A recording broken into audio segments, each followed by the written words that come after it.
Hey,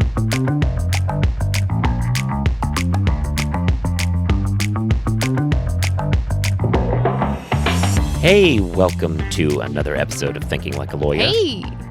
Yeah. I was trying not to interrupt you in your first sentence. Yeah. This is just going to be a thing from now on, isn't it? I mean, annoying you gives me great joy.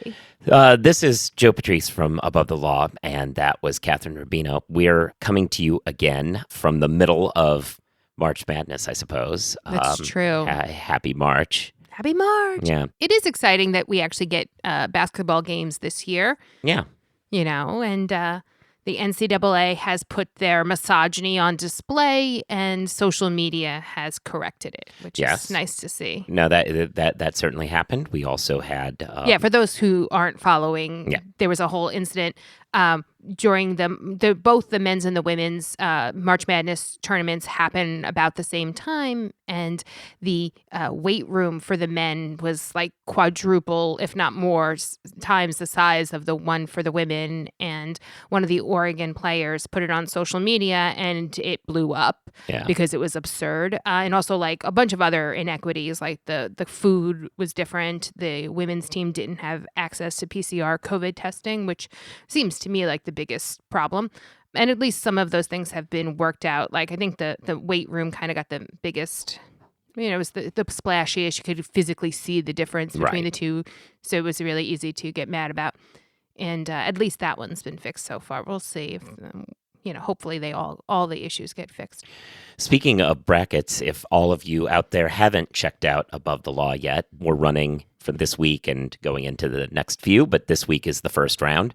We're running the first round of our own little bracket tournament, which is the most epic Zoom fails of the last year. Yeah, so I was actually chatting about our bracket with some folks, and everybody's immediate reaction is cat lawyer's going to win. Cat lawyer's going to win. I think that, and that is the one seed. That's fair. And I was like, my initial reaction every time someone says that to me is, Jeffrey Toobin is the thing. I think the cat lawyer is definitely the one seed. It's the thing but I think there's a recency bias there. I think we've all forgotten that the most well-known legal commentator in the country lost his job over a Zoom fail. So I feel like that when people start really putting them together and voting, because the voting is open for all of you who want to put in your 2 cents there, once the voting's all said and done, I feel as though cat lawyer's not going to be champ, but we'll see. So, I think the fact that Jeffrey Toobin lost his job over it also kind of pushes it to a different level. Like that's, and it's also so much more than just a Zoom. It was obviously a Zoom fail, right?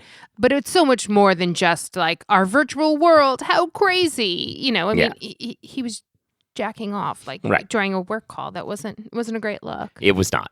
And while that's important, I also think that the Supreme Court kicking off oral arguments with one of the justices just going to the bathroom in the middle of it seems as though that's also something that is worth remembering, that we all kind of forgot because it happened so early in the process. Yeah, and there was, I think you had written about a couple of folks having sex on camera. Yes, that has happened a few times. Yeah. Those are always good ones. Yeah, I think it's tough competition who's going to be the most epic and there's fail. The Judge Middleton bracket. Yeah, there's a pod of just 2 Zoom fails that happened to the same judge within a month. So I've been thinking a lot about that because I had sort of written about those. And for those who may not have been remembering, 2 different cases. One was a defendant who was facing charges about driving with a suspended license and appeared in Zoom court from the front seat, driver's seat of a car.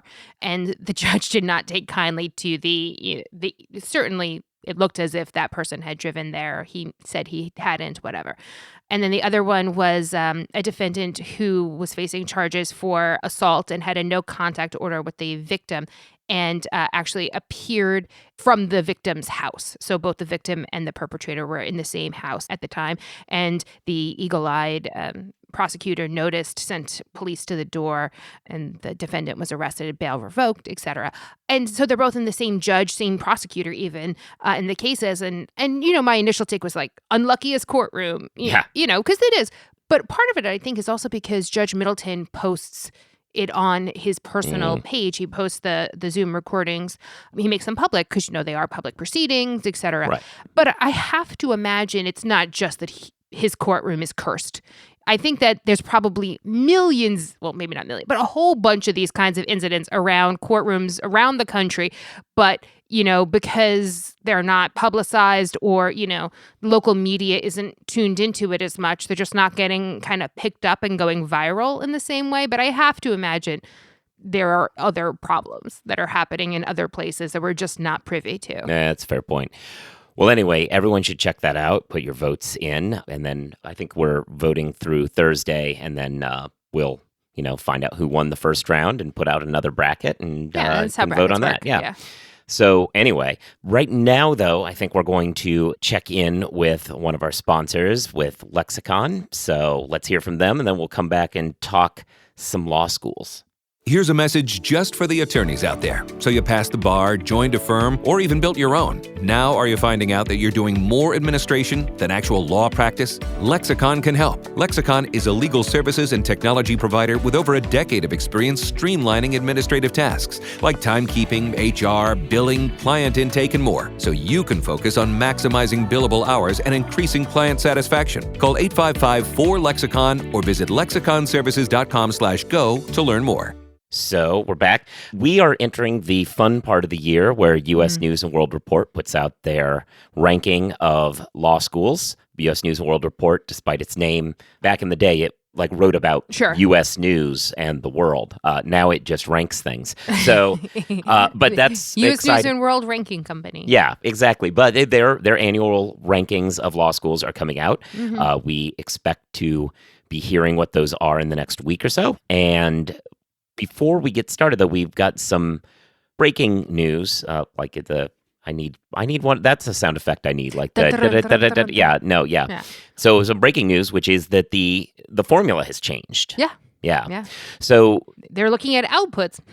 Yeah. Sounds familiar. So for those who don't know, the above the law power rankings of law schools also exist. We only rank the top 50, but what we do is we took a different path than U.S. News has for years. U.S. News has always spent a lot of its time and rankings by saying, we see that the GPAs of the people coming in are these, which means it's a better school because better GPAs and better LSAT scores and more library books. So literally one of their factors. I think that actually the library, how much that counts has actually gone up.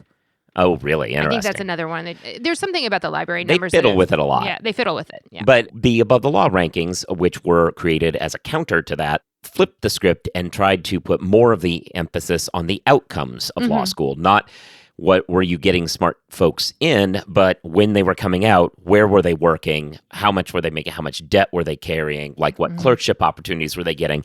To give you a sense of if you really think of a professional school as something helping you get a profession. Right. You should be concerned about what comes out of the back end and what's the value of the school. And ALM does their own ranking where they do the go-to things, the go-to law schools, but that I believe only looks at folks who get placed in big law jobs, right? So it actually hurts a school's go-to ranking if they put a ton of folks in clerkships, which seems which if you care about prestige and you care about like sort of the image of the school, putting folks in federal clerkships is a great thing. Yeah, one knock that people have on our rankings is that it kind of has a fairly high percentage for those clerkships. But the reason we do that, of course, is that otherwise those people are uncounted. And so it's for something of a proxy for the fact that those folks are going to come out the back end and get high-end more money. jobs. Yeah, because lots of big law firms, well, also, first of all, I mean, let's be clear, big law is not the only way to be a successful lawyer. Of course, yeah. No, they can be law professors. They can be... Yeah. And there are other jobs that have as much, if not more, meaning to society and making great kind of contributions to the world, right? But big law does very much help you service those loans. So, yeah. but my point was just that folks who have clerkships often have opportunities not only to get hired by big law firms, but to get bonuses from big law firms as well in order to kind of encourage those who have clerkships to attend those big law firms. Sure. And that will be something we talk about eventually, too.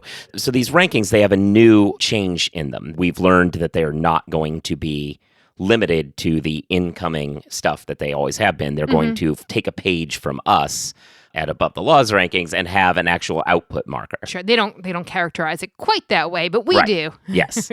So now the debt loads, the comparative debt loads that people are carrying coming out of the schools is going to factor into the equation, which we don't know exactly how this is going to impact the rankings, but we have reason to believe it's going to cause at least some serious movement at the top, because there's going to, maybe not the tippy top, but of the classic T14 number, which we always use because historically, with one real exception, the same 14 schools are consistently the top ones in those rankings, but it's very private school heavy, with only, Berkeley and Texas. Michigan and a few schools that do crack in there. But now with an explanation of debt where, state schools are going to be better for that. One wonders if some of the private schools, especially in that 12, 13, 14, 15 kind of run, might get overtaken by some of the solid public schools that are sitting at 16, 17, 18, 19, historically. And it's interesting, though, too, because I was just a second ago a little bit critical of focusing just on rankings that only care about Biglaw placements. But when you're only looking at one output vector, right, which is, the debt load, which is obviously very important. But, it's very different if you have a large debt load, but you're put in a position where you can manage that debt load versus having a similar debt load or even a little bit less, but not having access to those same opportunities that allow you to service that loan. And only looking at one vector of output may skew the results in weird ways too, but it'll be interesting to see. Yeah, it's an interesting change of philosophy for them. And the two of us, especially graduates of New York City law schools, Columbia, myself, you went to NYU, it's obviously going to law school in New York City costs more than going to law school in New Haven. Yeah. And I think that it's going to have an effect on both of our schools, who are top schools and have historically been ranked in the top 6. Right. But, is this debt going to move us and let somebody slip ahead? Yeah. And again, my guess, without kind of having access to the information quite yet, is that, listen, U.S. News is generally a fairly lower C conservative, staid kind of organization. If they are adding a new vector into their rankings, I can't imagine it changes so much, right? Yeah. If, it wasn't, Stanford, Yale, and Harvard at the very top, followed by, CCN, I think that they might question whether or not they're adding the right things into the equation. It's certainly fair. So I think that there will be some movement. Otherwise, I wouldn't have kind of added it. But I think that it might be one or two places here or there, maybe 3. But I can't imagine, I think that Yale, Harvard, and Stanford are still going to be at the top. Yeah, well, we will stay tuned for that, but it's an interesting development that we just got, this new thing, so it's leading us to do some speculation. Absolutely. And if you went to law school to be a lawyer and not an accountant, take advantage of Nota, a no-cost IOLTA management tool that helps solo and small law firms track client funds down to the penny. Enjoy peace of mind with one-click reconciliation, automated transaction alerts, and real-time bank data. Visit trustnota.com/legal to learn more. Terms and conditions apply. See how I seamlessly got that Nota by M&T Bank right in there? Yeah, no. Well, there was a seam. Yeah. You did your job. It had to be seamless. You actually spoke in the middle of the first line of it. I had lured you in. Yeah, I got you. I was knowingly playing your game.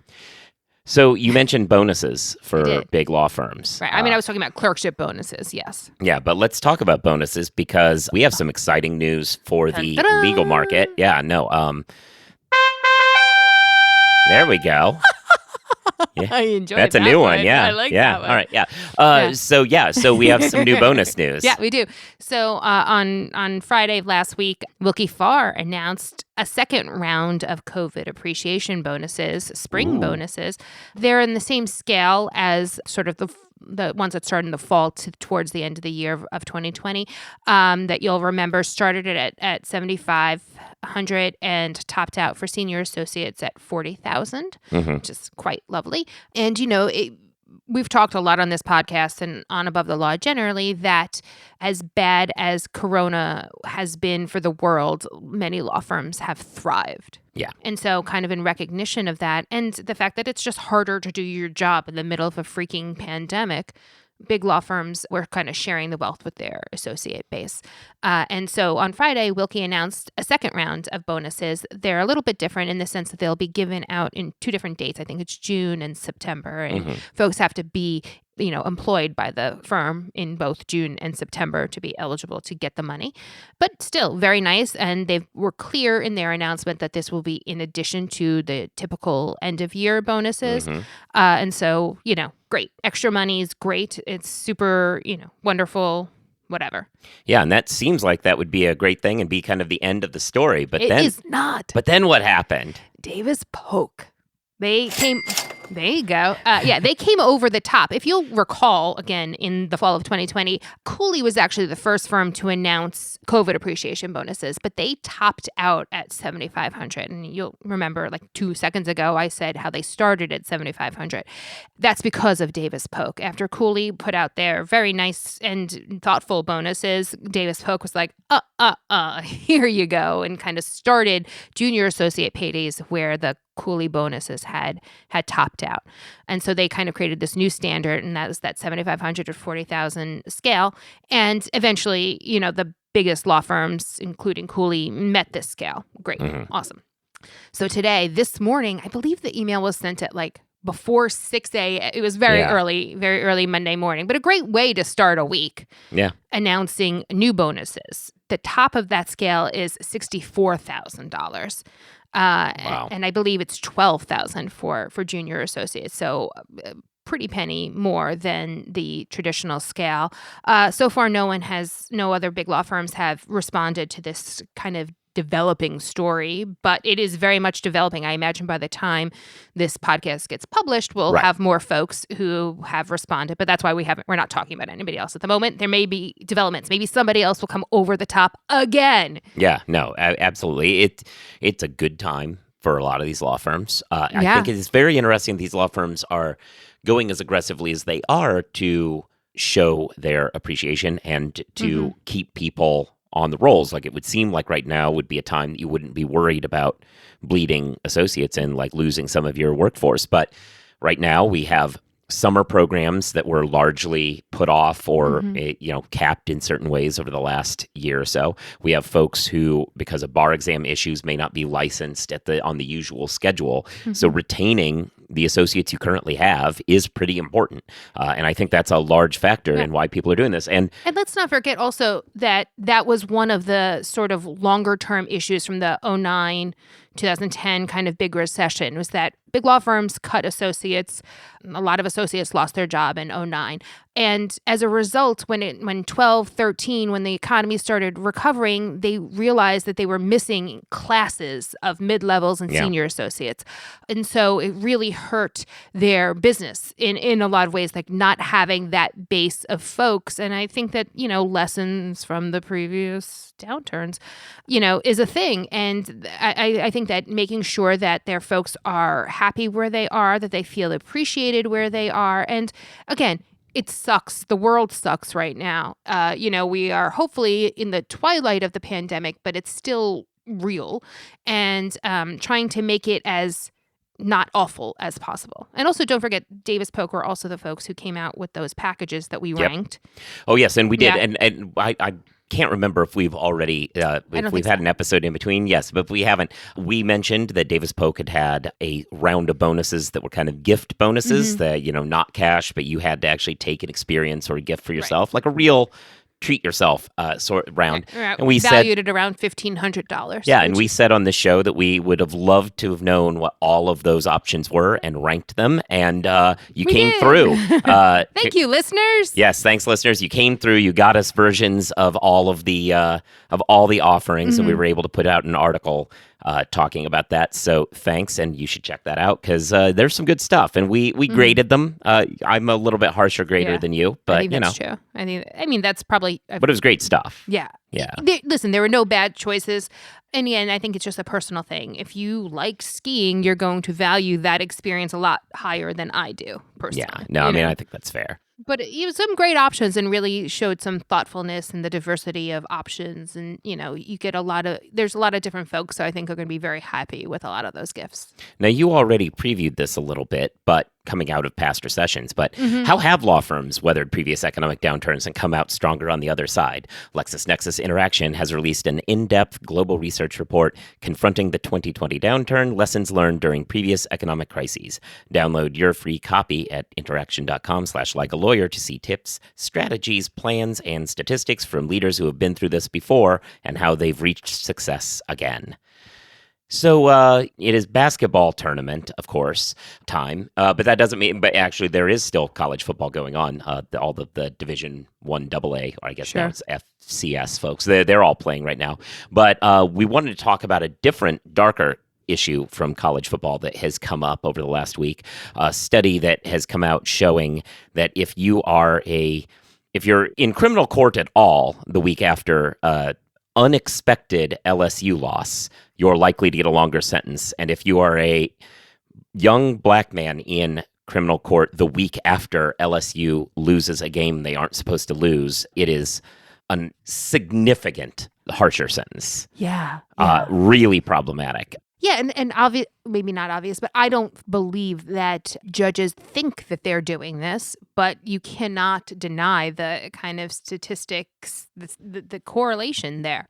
As a general matter, just to pull one of the lines out of this, as a general matter, if you are a juvenile defendant and LSU loses a loss, an upset in particular. It's not just losses. Right. So if they play Alabama and they lose, everyone kind of like understands that. But if they lose a unexpected loss, it is around 136 extra days of jail time for juveniles. There's a total of an extra 1,296 days, including time of custody and probation, just generally put out during those weeks. It is statistically significant based on race. Also, it is just really problematic. And it's a study that I think is important for folks to know because, like you said, I don't think judges understand that these kind of implicit moves are happening. And I'm not even blaming just judges. I'm sure their prosecutors are asking for extra stuff too. People are just in a sour mood. Yeah. I mean, there's a lot to unpack there probably, but people care about football. They're upset in general, and they're upset about the world. I think that the ways in which it correlates to folks that are represented on the team probably is a factor as well. These kind of unconscious biases that, lead folks to be like, you look like the people who I now blame. Yeah, Keith Lee on Twitter is how we came across it, but the paper is Emotional Judges and Unlucky Juveniles, and it's in the American Economic Journal of Applied Economics. It's actually an old study from 2018, but it just made the rounds recently as people are, academic work sometimes slip our mind, but it got a little bit of virality recently as people started looking at it. Virality is hard to quantify, right? As we were talking about Judge Middleton earlier, sometimes things just hit at the right moments, slow news day. But this is a thing, how do we, how does one go about redressing these sorts of issues? Do we need to have some sort of statistical oversight that recognizes these sorts of problems? I mean, in the past, we don't sentence anybody after an LSU loss. Yeah, maybe that's there's just a moratorium on it for a while. I don't think I'm doing this, but hey, after they lose, let's push everything off for a week. Yeah, the real problem is it's almost baked into the system. One of the arguments for the sentencing guidelines at the federal level originally was let's take this sort of emotion out of it and take these biases out of it. And ultimately, the guidelines ended up being worse, just doing the same thing again. It's hard to figure out what the actual answer would be for this, but it's worth noting and being concerned about. And I think it's the sort of thing that, if nothing else, it's the sort of study that, I hope public defenders and defense lawyers generally are raising in these circumstances, just saying, and, making motions like maybe we should put this off for a week or so. Not that you would be, but it just seems to be part of the system. Yeah, and, you don't want to... I mean, I think appearance of impropriety. Yeah, the mere appearance. Mere appearance. It's a lot. Yeah, but it's an interesting, for me, I thought it was an interesting kind of callback to like the stereotype of like the Brandeis brief, like bringing up all of these social science findings and bringing them into the law. And I think this would be the sort of finding that I think defense folks should raise and say, it's not necessarily you, judge, not necessarily the prosecutor, but like we have reason to believe that it looks bad, appearance of impropriety, can we put this off for another couple weeks or something until we play Vanderbilt and feel good about ourselves again, whatever it is. Yeah, I mean, yes. Also, if you have the ability to choose the week and after you play Vanderbilt. That would probably be your best one. Oh, if they do lose, that sentence is going to be terrible. Terrible. Anyway. Well, I think that's pretty much everything that we got for this week. We want to thank, of course, Nota, powered by M&T Bank, LexisNexis Interaction, and Lexicon for sponsoring. You should be subscribed to the show and giving it reviews, stars, and write something that shows engagement. Engagement is key for them knowing that people actually listen to us. You should be reading Above the Law. Vote in our bracket, our March Madness bracket, so we can see the fun Zoom fail. See if we're right that Tubin's actually worse. Exactly. You should be following us on social media. She's at Kathryn #1. I'm at Joseph Patrice on Twitter. You should be listening to the other shows. She's also the host of The Jabot, which talks about diversity issues and law in the legal space. And I'm on Legal Tech Week, the Journalists Roundtable, talking about legal technology. I also do a Clubhouse on Wednesdays for people who are into Clubhouse. That is legal tech trends or legal tech news. I wasn't even going to bring it up because you seemed like you actually knew the shows trending news. I think maybe it is. Anyway, the point is, follow me on Clubhouse and you'll figure it out. Yeah. And with all of that said, peace. Is that everything? Yeah. I think that's everything that's always all say. I got. Yeah. Oh, and all the other shows on the Legal Talk Network. That's the other thing that I always say. So check out those, and we'll be back later.